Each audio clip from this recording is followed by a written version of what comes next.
Bem-vindos a mais um Histórias que Curam. E hoje a gente vai conhecer o Arthur, um menino que foi diagnosticado com depressão pela primeira vez aos 12 anos. Ele sofria bullying e sofria muito por se sentir excluído. Depois, aos 16, ele teve um novo diagnóstico de depressão. Nessa época, ele tentou se matar. E foi justamente no hospital que o Arthur recebeu um grande chamado. Bom, se eu sobrevivi, talvez exista uma razão para eu estar aqui. E a partir desse chamado, ele foi caminhando na sua busca espiritual. E ele vai contar pra gente como a ayahuasca ajudou ele a sair da depressão.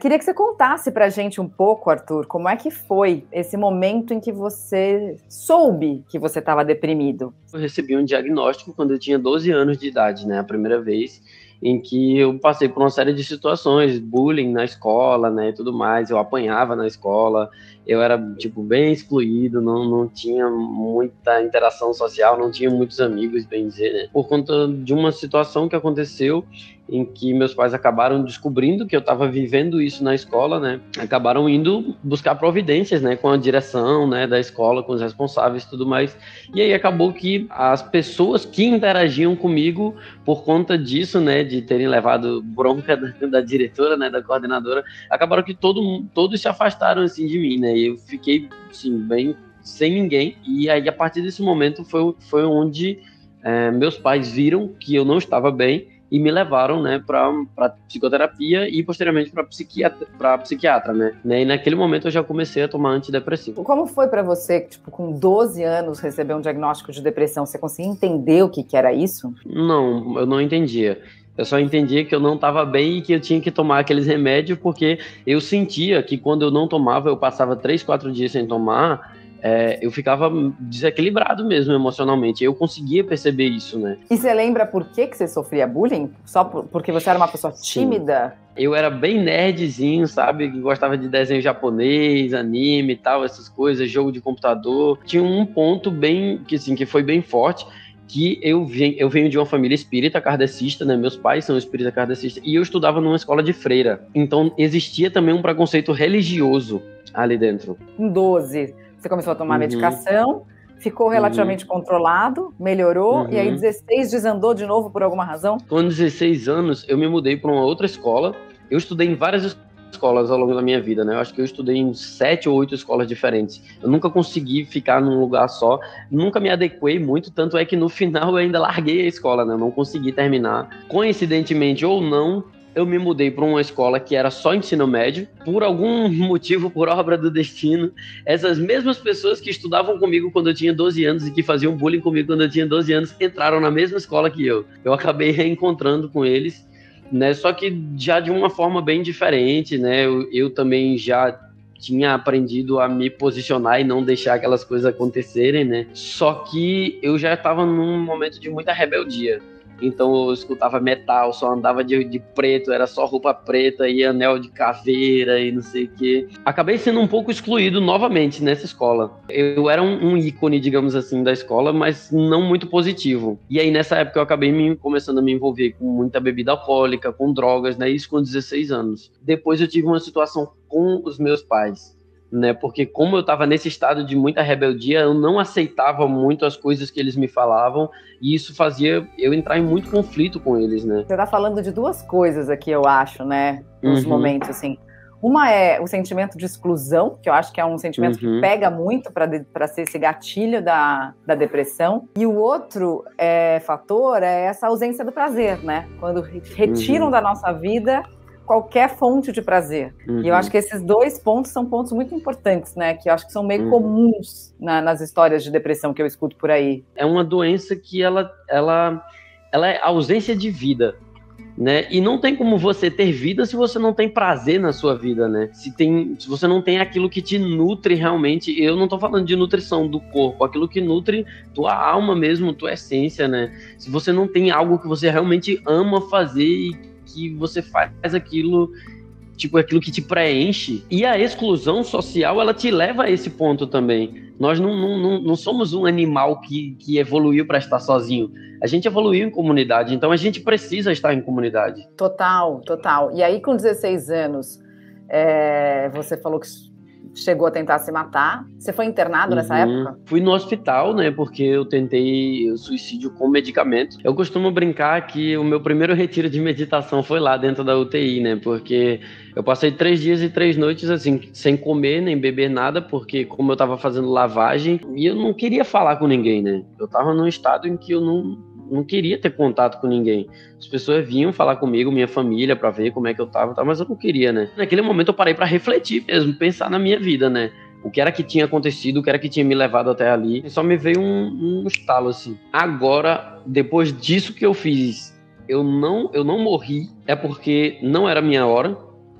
E se não era minha hora, é porque alguma coisa me segurou aqui, alguém ou alguma coisa me segurou, e me segurou aqui porque eu tenho alguma coisa pra fazer. Não sei quem, nem o que me segurou, não sei o que é que eu tenho pra fazer, mas agora eu quero descobrir.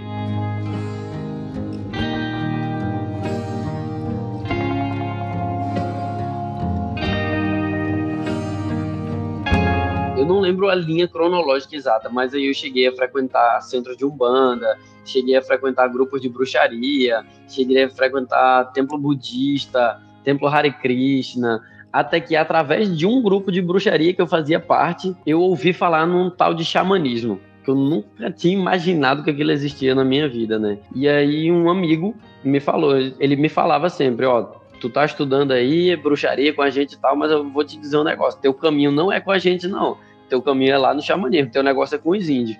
E eu não acreditava, eu não botava fé nele não. Até que um dia eu fazia psicoterapia na época com uma arte terapeuta lá de Recife, né? E aí no consultório dela eu vi um cartaz de uma divulgação de uma cerimônia xamânica que ia acontecer lá. E aí eu fiquei curioso, eu fiquei meio indignado com aquilo e fui. E aí quando eu fui na minha primeira cerimônia, o meu único sentimento era isso que eu tava procurando.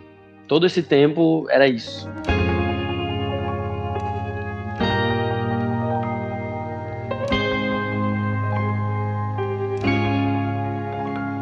Essa primeira cerimônia que eu participei foi com um homem, ele não é indígena, mas ele também estuda com o mesmo povo em que eu estudo, né? E ele me apresentou as lideranças desse povo, né? Esse nome eu recebi do filho de um pajé, o último pajé Yawanawá, dos antigos mesmo, ele se chamava Pajé Yawarani, e o filho dele, que se chama Tauarro, estava lá em Recife na época, e ele me deu um nome, né, na época de Tianat Uriá. Depois eu recebi vários outros nomes dentro da aldeia, mas esse foi o primeiro que eu recebi, Tianat Uriá. Tianá é o nome de um pássaro que ele imita o canto dos outros pássaros, né? Então, como eu cantava já, eu recebi esse nome de cantador. E Turiá porque eu tenho o cabelo cacheado, né? Porque agora ele tá curtinho, não dá pra ver, mas eu tinha um cabelão bem grande na época. Fui pra casa de um indígena do povo Yawanawá, né? O povo Yawanawá vive lá no Acre, nas margens do Rio Gregório, já perto do Peru. E eu fui pra casa de um homem chamado Tuincuru, na aldeia Nova Esperança. Lá eu pude receber uma reza de cura mesmo. Eu passei 2 meses lá. E eu tive que encarar aqueles demônios internos que, enfim, era o que estava me adoecendo, né? Eu tive que olhar para aquilo dali. E não foi fácil não, mas sobrevivi. Tô aqui para contar a história agora.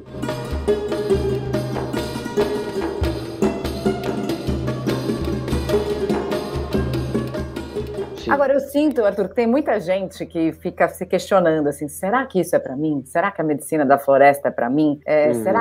Será que a ayahuasca está me chamando, não está me chamando? O que você diria para essas pessoas e o que você diria que é a ayahuasca? Como é que você explica para as pessoas que querem descobrir o que é isso, o que essa medicina pode fazer por você? Tem uma frase que a gente do meio ayahuasqueiro, a gente costuma dizer que, assim, a medicina é para todo mundo, mas nem todo mundo é para medicina. Esse é um ponto bem importante, até de que hoje, nesse movimento Nova Era, né, que está acontecendo, todo mundo está achando que pode tomar todo tipo de medicina de qualquer jeito, e não é bem assim, né?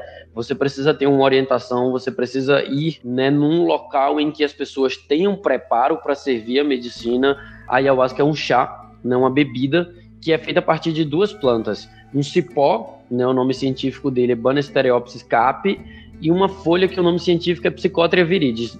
Popularmente, o cipó é chamado de jagube ou mariri, e a folha de chacrona ou rainha. Dentro da língua Yawanawá, que é a linhagem que eu estudo, indígena, a gente chama o cipó de uni e a folha de Kanukawa. E é uma bebida, um chá, que ela te leva a ter uma expansão de consciência. Ela tem um princípio ativo que se chama popularmente de DMT, dimetiltriptamina, que é um análogo da serotonina. Então é uma substância que se liga no cérebro nos mesmos receptores da serotonina. Por isso, inclusive, que é uma medicina que hoje está sendo estudada como um antidepressivo natural, como um ansiolítico natural, porque ela se liga nos mesmos receptores da serotonina, que quem tem depressão e ansiedade normalmente tem uma baixa desse neurotransmissor, né? Isso falando da parte física, né? Mas ela é uma medicina que ela vai te levar a uma expansão de consciência e um contato. Eu costumo dizer que você pode encontrar Deus dentro da medicina, mas antes de você encontrar Deus, você vai encontrar você mesmo. Porque, na verdade, se nós somos filhos de Deus, o caminho mais rápido para encontrar Deus é encontrando nós mesmos, né?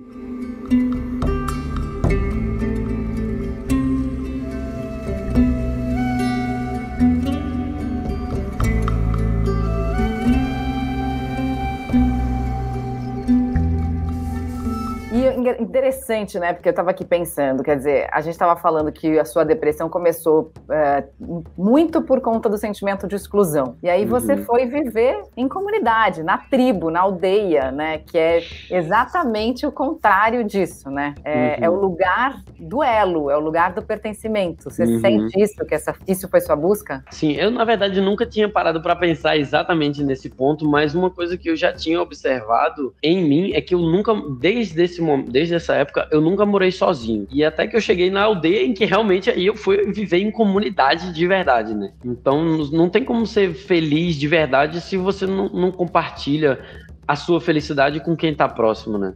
Sem é isso dúvida. Que eu acredito. E se você fosse dizer assim, o que você mais aprendeu com os índios? Caramba, essa pergunta é difícil, porque é tanta coisa, né? Eu acho que o maior aprendizado que eu tive mesmo foi a me amar mesmo, sabe? A me amar como ser humano, me aceitar como ser humano, como eu sou. Se eu puder resumir tudo, eu aprendi a viver bem. Eu aprendi a viver bem.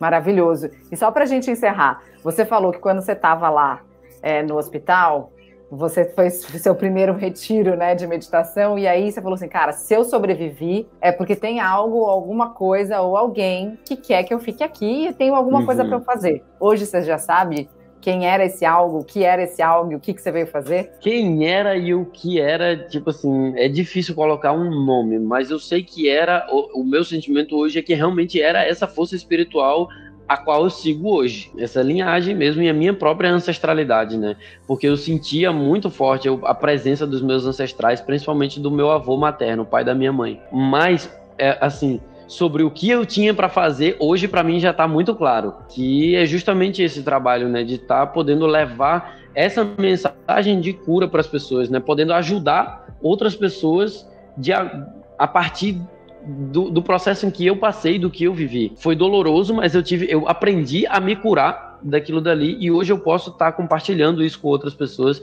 e ajudando outras pessoas a se curar. Porque eu também tive ajuda, né? Eu não me curei sozinho, né? Então hoje eu posso também estar ajudando outras pessoas. E o que você diria, assim, para alguém que está nesse momento passando por uma depressão, que está com ideação suicida? Qual seria seu recado? Sempre estou em solução. Né? A pessoa que está com um pensamento assim, suicida, ela não quer tirar a própria vida, ela quer acabar com aquela dor que ela está passando naquele momento. Eu sei o que é isso, eu já estive nesse lugar mais de uma vez. A melhor coisa que você pode fazer é procurar ajuda. E muitas vezes você vai achar que não existe solução e não existe ajuda, mas existe sim. Tem muita gente hoje disposta a ajudar. A mensagem que eu posso dar é essa, sabe? A vida ela é muito boa se a gente sabe como deixar ela boa, né? A gente tem que fazer a nossa parte e se cuidar mesmo e buscar essa felicidade, né? Mas é possível, existe solução, existe cura. Tô aqui para provar isso. Maravilhoso.